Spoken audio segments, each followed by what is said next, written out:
मसा यात्रेत पहिल्या 3 दिवसात लाखो भाविकांनी घेतले खामलिंगेश्वराचे दर्शन। 3 दिवसात 242 एसटीच्या फेऱ्या।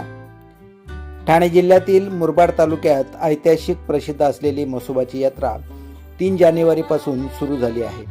त्यामुळे लाखो भक्तांनी पहिल्या 3 दिवसात श्री खामलिंगेश्वराचे दर्शन घेतले। या यात्रेत मुरबाड आगाराच्या एसटीने 3 दिवसात 242 फेऱ्या मारल्याची माहिती मुरबाड आगार प्रमुख योगेश मुसळे यांनी दिली आहे। त्यातच काल सुपर संडे असल्यामुळे भाविकांनी अगदी मोठ्या प्रमाणात मसा यात्रेत गर्दी केली होती। जवळपास रविवारी 1.5 लाख भाविक भक्तांनी यात्रेत गर्दी केल्याची माहिती प्रशासनाकडून देण्यात आली। या संपूर्ण यात्रेवर मुरबाड प्रशासन देखरेख करत आहे।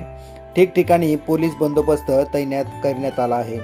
त्यामुळे मागील कित्येक वर्षे यात्रा जशी संपन्न व्हायची त्यापेक्षा यंदाची यात्रा ही अगदी खेळीमेळीच्या वातावरणात होत असून सर्व प्रशासनाच्या अधिकाऱ्यांनी लक्ष घातल्याचे चित्र स्पष्ट दिसत आहे।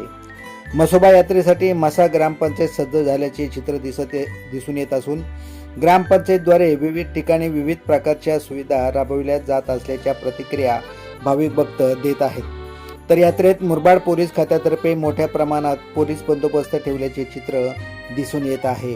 बाळासाहेब भालेराव, मुरबाड।